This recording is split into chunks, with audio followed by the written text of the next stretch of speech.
Good morning. I'm Lizette Carstens. Please meet my co-author and colleague at the Ria Vega, Dr. Ria Vega School, who will introduce the theme and core concepts of our paper towards 4IR and African scholarship, exploring research capacity in the widening discipline of communication design. The central theme of the 2021 DEFSA conference is the fourth industrial revolution, looking at the past, present, and future of design education, seen through the lens of African scholarship. There are, however, different ways to look at scholarship, and the focus of this study is on the scholarship of research and discovery.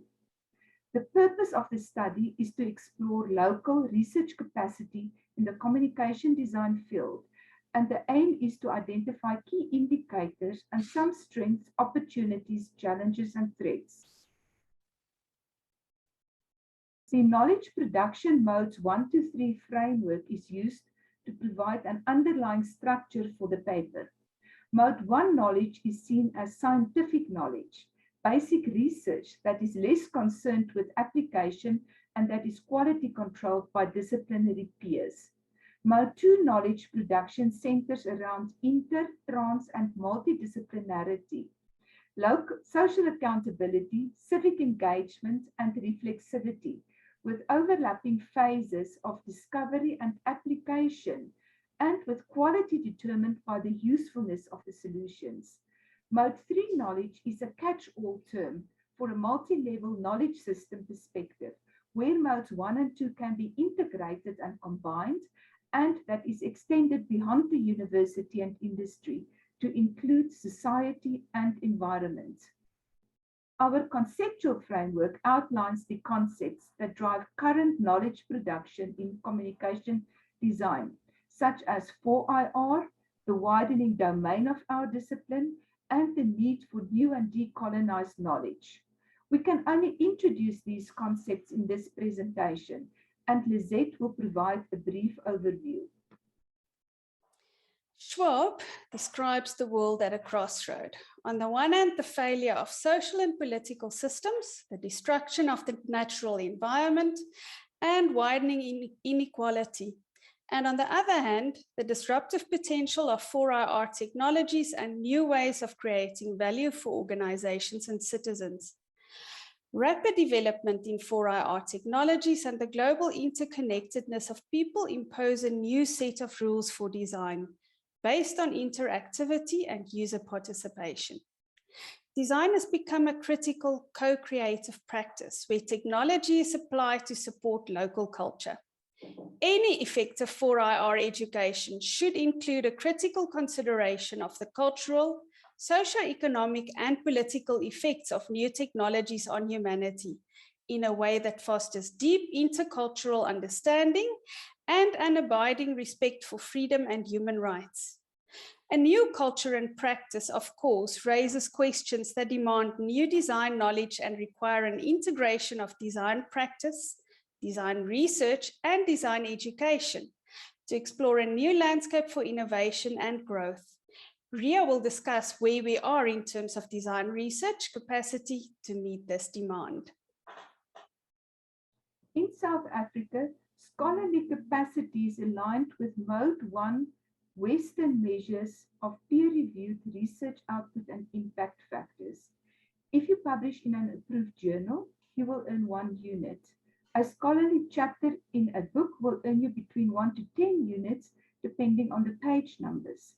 A conference paper that is peer-reviewed and published will earn you half a unit, and a creative output 1 to 3 units. The DHET also calculates research outputs per capita and weighted output where research masters and doctoral production is incorporated.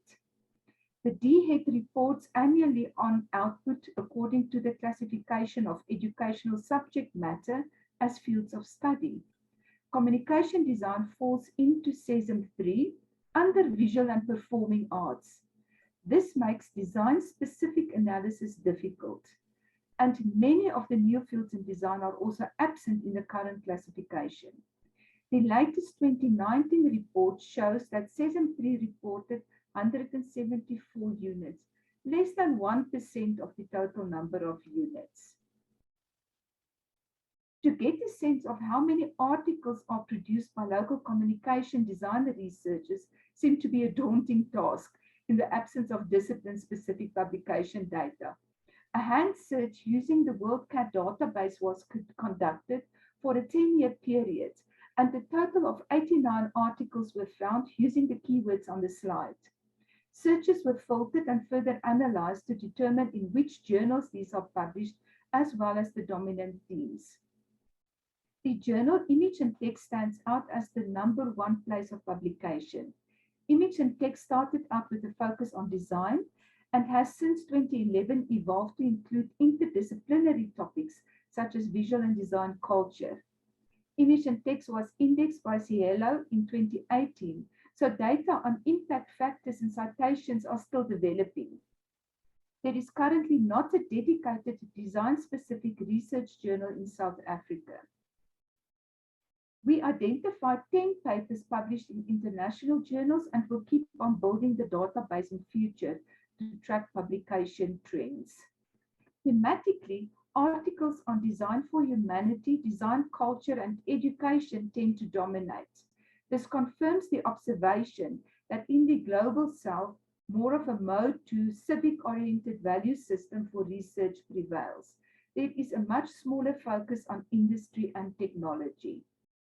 A highlight is the 2018 publication of the first scholarly book on design by South African scholars titled Educating Citizen Designers in South Africa. The book focuses on critical citizenship education in design that is driven by an overall aim for the need for social change. Conferences are one way to build scholarly capacity through the development of an academic community of practice, and is often the first opportunity for young academics to participate in research. South Africa is fortunate to have DEFSA that provides design scholars with experience in the formal processes such as peer review of abstracts and papers, and an opportunity to share research, and also provide a space for developing academics to participate. The conference themes over the years guided the development of local knowledge. Peer-reviewed papers are indexed and freely available on the website. An analysis shows that website pages received about 28,000 visits in the last 6 years, with up to 300 to 400 downloads of some papers. The 2017 Decolonize conference is still a favorite, with papers regularly accessed. The DHET also uses master's and doctoral numbers as a further indicator of research capacity. Communication design is part of CESM 0302, which includes communication design, industrial design, interior design, photography, and fashion design. The NQF graduates show a small rise, with 16 PhDs in the last 5 years compared to 11 in the previous 5-year cycle. There may still be doctoral communication design graduates in other CESMs, but even if these were included, the numbers are very small. Honors level numbers, the blue line, seem to be projecting a slight upwards curve after a worrying drop. This includes the 4-year degrees. The question should therefore be asked how we can increase our postgraduate numbers, and if designers in industry could somehow be enticed to participate. Higher numbers of postgraduate students will help increase our research output and capacity. The DHET also recognizes and subsidizes research outputs from the creative and artistic disciplines. The latest report of 100 approved outputs showed not one communication design project was awarded research credits, and no communication design submissions were made. A high rejection rate of 80% in the general design subsector was noted. The critique in the design field related to the lack of creation of new knowledge, poor quality images, a lack of articulation of process, and a shortage of reviewers. An emerging shift in the modes of knowledge production includes collaborative design projects that also produce knowledge. The Mandela Poster Project, a social entrepreneurship design project, also led to knowledge production. The project was initiated in 2013 by South African designers Mohamed Yogi and ICOD's past president Jacques Lange, comprising 95 posters that visually narrated the life of icon Nelson Mandela. Lange calls this a research seeding project that has so far resulted in critical articles aimed at the general design community, a peer-reviewed article, and a master's dissertation. Another example is the Wordless Storybook Project, a collaboration between US and UJ. Stories were collected from communities, then documented and illustrated to create 16 wordless picture books. The processes and outcomes of this project resulted in a book chapter, a journal article, 3 conference papers, workshops, and further postgraduate studies. The scholarly value of both these examples are found in the collaboration with a truly South African theme between institutions, industry, community, and scholars, and grounded in the practice of design with benefits that extend to both the scientific community and society. Technology is making international conferencing more accessible and has extended possibilities for transdisciplinary collaboration. For example, the 2021 Designers Common Good Conference started with a double-blind abstract review, followed by authors developing their own papers that subsequently extended to working groups around common themes in papers. One outcome was a presentation on sustainability that integrated a South African scholar's photoethnographic work about the Khoisan and the work by Italian, Portuguese, and Australian scholars in diverse fields such as form and quantum thinking, eco-friendly plastic in furniture design, and design as a catalyst for sustainable oceans. The 2020 Participatory Design Conference explored forms and understanding of participation, collaboration, and traditional social and cultural systems as sources of learning and as a means to contest essentialist views of participatory design. South Africa contributed in a workshop that explored how participatory designers in diverse global contexts are working together and adapting modes, methodologies, and concepts of participatory design into decolonizing practices. Both these examples extend beyond Mode 1 scholarship, as the processes resulted in an additional layer of collaborative, transdisciplinary knowledge production. Network communities of practice also contribute to knowledge generation. The South African UX Design Forum, Speculative Design South Africa, and Think Design are public platforms that bring together designers, academics, and futurists to network, engage in dialogue, and exchange knowledge.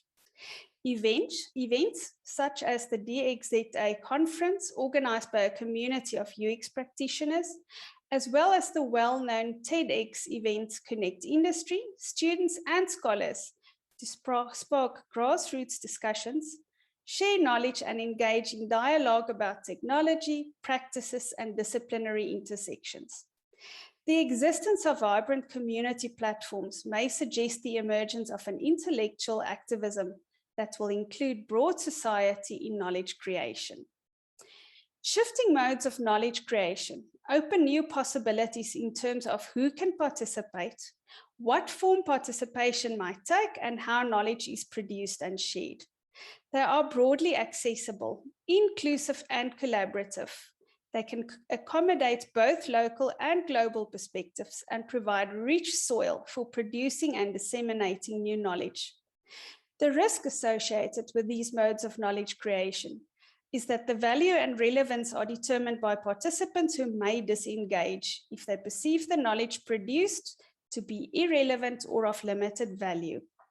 We conclude with some key observations. Firstly, the numbers show that we are a very small community of scholars, and we can only develop African scholarship by developing our local capacity. We have seen a slight promise in postgraduate numbers, but we still see very little co-authoring, and here we can do much more as a research community to also take part in transdisciplinary research. Lastly, our examples show what can happen where knowledge generation embraces modes 1, 2, 3 that are collaborative and use the possibilities of 4IR.